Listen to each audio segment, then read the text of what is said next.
It happened about 6 months ago, and I still think about it almost every day. I've been working as a food delivery driver for a while now, mostly to make ends meet while I figure out my next move in life. The gig isn't bad. Set your own hours, drive around, and just deliver food. But that night, I wish I'd ignored the app when the order came through. It was late, close to 11:30 p.m., and I'd been thinking about heading home. But then a notification popped up for a delivery. The payout was decent, and the pickup was at a restaurant I was already near, so I figured I'd do one last run. The delivery address was to a place I'd never heard of, but that wasn't unusual.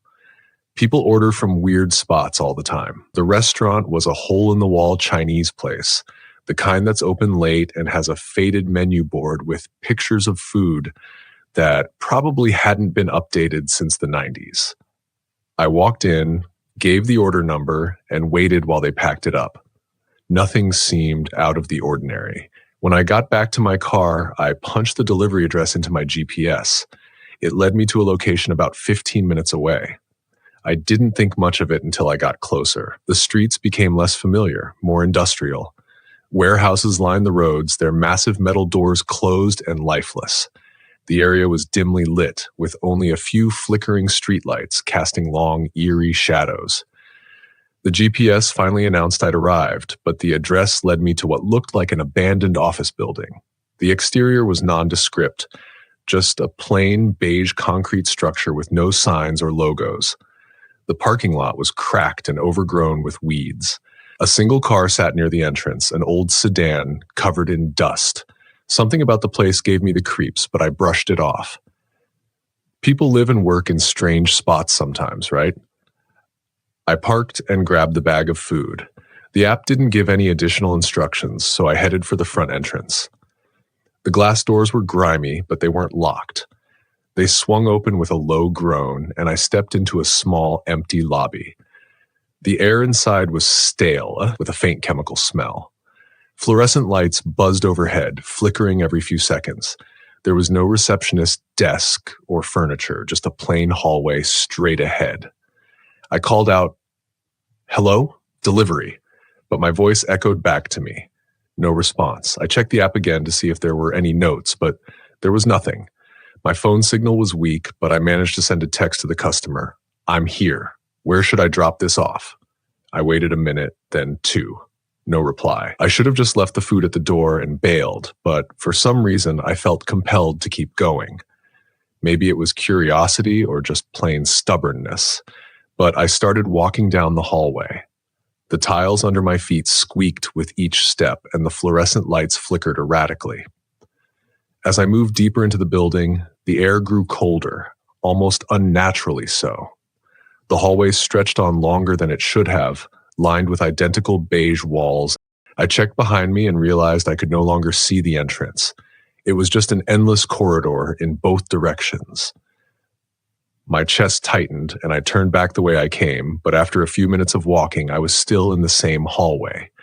The walls looked exactly the same, down to the faint smudges and scratches on the paint. Panic started to creep in.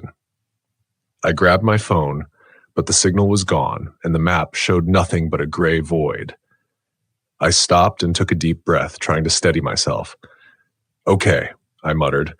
"This has to be some kind of weird layout. Maybe there's a side door I missed." I turned a corner, and my heart sank. The hallway opened into a massive open room, but wasn't any less unsettling. The space was impossibly large, with high ceilings and rows of flickering fluorescent lights that buzzed like angry insects. The walls were covered in yellowish wallpaper, stained and peeling in places. The carpet beneath my feet was damp and gave off a faint mildew smell. "Hello?" I called out again, my voice shaky. The echo that came back to me sounded wrong, like it was slower, distorted. I froze. For the first time, I noticed the faint hum in the air, a low, droning noise that seemed to come from nowhere and everywhere at once. I spun around looking for any sign of an exit, but there was nothing. Just more endless walls and corners leading to more of the same. The space felt oppressive, like it was closing in on me. Then I heard it, a faint shuffling noise, like someone dragging their feet across the carpet. Is someone there? I called, my voice cracking. The shuffling stopped. My pulse was racing now, and I clutched the food bag like it was a lifeline. Slowly, I backed away, my eyes scanning every corner. That's when I saw it. In the far corner of the room, just at the edge of the flickering light, something moved. It was subtle, like a shadow slipping out of view. My stomach dropped, and every instinct screamed at me to run. I turned and bolted, not caring where I was going, just needing to get away. The hum grew louder, almost deafening, and the lights flickered wildly. Every corner I turned looked the same. Yellow walls, damp carpet, and that endless, droning noise. My legs burned, and my breath came in ragged gasps. I stopped to catch my breath, leaning against a wall, when I felt it. The wall behind me wasn't solid. It gave slightly, like a soft cushion. I stumbled forward, turning to see the wallpaper ripple, as if something was pressing against it from the other side. I didn't wait to find out what it was. I ran again, this time focusing on my breathing and trying to calm the rising panic. Somehow, I found my way back to the narrow hallway. The air grew warmer, and the buzzing lights gave way to the dim glow of the lobby. I burst through the front doors, nearly tripping over my own feet. The night air hit me like a wave, and I gulped it down, desperate to steady myself. My car was still there, the only vehicle in the lot.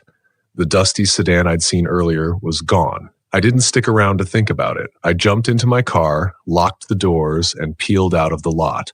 When I looked in the rearview mirror, the building was gone, just an empty lot surrounded by weeds. I never reported the incident, and I haven't taken a delivery in that area since. Every now and then I wonder if it was all just a vivid nightmare, but deep down, I know it wasn't. Whatever that place was, it wasn't normal. And whatever was in there with me, I don't think it was human.